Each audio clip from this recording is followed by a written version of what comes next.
Si buli housemaid aba azze kukola, abamu bajja n'ebigendererwa okusaanyaawo nkutuusa ate emboozi ya famire ya Mr. Mukasa abaafuna omukozi nga tebamanyi nti baleese ekizibu mu famire. Mr. Mukasa ne mukazi we baali bonna bakozi, nga omukazi akola mu bbanka ate nga Mr. Mukasa inginiya. Byonna byatandika oluvannyuma lwa maama wa Mr. Mukasa okufa ng'ate y'abadde ayamba ewaka ku mirimu. Ekiri nti bonna bakozi balaba nga tebajja sobola kukwasaganya mirimu gyabwe kussa n'emirimu gy'awaka, baatuula ne basalawo bafune omukozi anaabayambako ku mirimu gy'awaka. Olunaku lumu mukyala Mukasa yali mu katale ng'agenza okugula ebyokukozesa ewaka, kyava alaba omuwala mu katale ng'agenda asaba emirimu.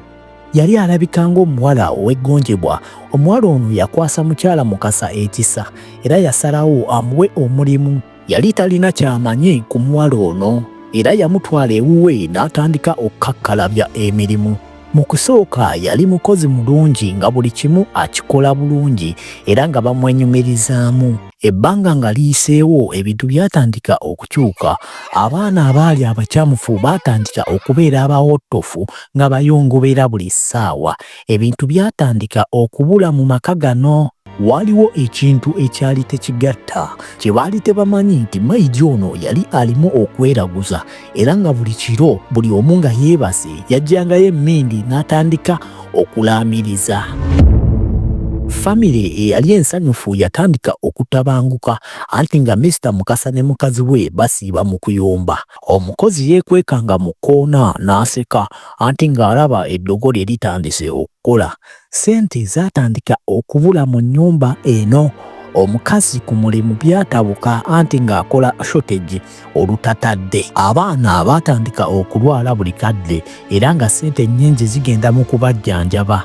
Ye omukozi buli kiro ng'ateekako emmindi ye ng'atandika kulaamiriza. Famire eyali yeeyagaza yatabukira ddala anti maidi yabateeranga eddagala mu mmere yaabwe, mu caayi, wansi w'ebitanda, kwegamba nga bajjudde eddagala buli wamu. Tewaali mirembe mu famire eno era Mr. Mukasa ne mukyala we baasalawo baawule ebisenge era buli omu yasulanga mu kisenge kya njawulo. Awo obuzibu we bweyongerera. Omukozi yatandika okwekoleza ku Mr. Mukasa ng'amutwalidde emmere mu kisenge kye. Yakubangamu obugoye obumpi ng'atwala emmere mu kisenge kye. Omusajja yatandika okussa ebirowoozo ku mukozi ono. Olunaku lumu omukozi yajja mu kisenge kya Mr. Mukasa ng'amuleetedde emmere nga yeesibye leesu. Olwamala omuwa emmere bw'atyo n'aggyako leesu ng'ali mu kagoye akampi. Mr. Mukasa kyamuyitirirako era yeegatta n'omukozi ono. Kuva ku olwo baatandika okweraba kumpi buli lunaku. Olunaku lumu mukyala Mukasa yatuula n'agamba, kale famire yange yali yeeyagaza, kati laba bye tulimu. Bw'atyo yatandika okusaba n'okusiiba ng'asabira famire ye eddewo nga we yali. Naye nga buli w'asaba ne maidi agenda mu luumu ye n'atandika okulaamiriza. Olunaku lumu mukyala Mukasa nga yeebaseeko emisana mu ddiiro kyava afuna ekirooto nga nazaala we eyafa azze amugamba, zuukuka muwala wange, famire yo esaanawo, omuntu gwe waleeta eno mu famire agimalawo.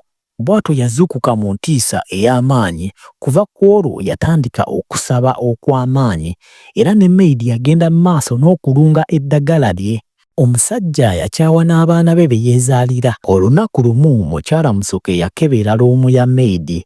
Enviiri zaamuva ku mutwe nga mujjuddemu ebyawongo ng'oyinza okugamba ssabo. Yadduka emisinde ng'ayita omukozi ono. Yatuuka mu kiyungu nga maidi ali ne taata w'abaana be beesitudde bali mu mukwano ogw'amaanyi. Omukazi kyava asimbula essaala. Omukozi yawulira nga tatebenkedde era bw'atyo n'adduka n'afuluma ennyumba. Bw'atyo n'omusajja n'adduka naye n'amugoberera. Omukazi yagwa wansi mu nnaku ey'amaanyi. Omusajja yaleka amaka ge n'agenda n'omukozi ne bapangisa akayumba ne batandika okubeera bombi. Omusajja kyava atandika okusipendinga ssente ku maidi ono, amutwala mu bifo eby'ebbeeyi, amugulira engoye ez'ebbeeyi, kyokka nga tafa ku baana be ne mukyala we be yaleka mu nnyumba. Ye mukyala Mukasa yanyiikira ssaala. Mr. Mukasa yatandika okulwala.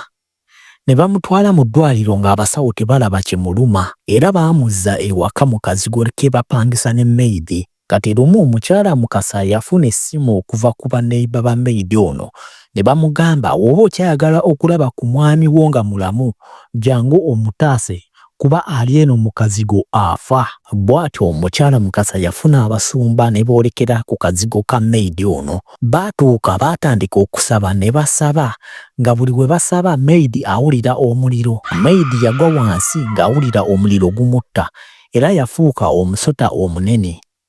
Bapasita beeyongera okusaba era omusota gwayaka ne guggwerera ekitegeeza omukozi ono gwali musambwa.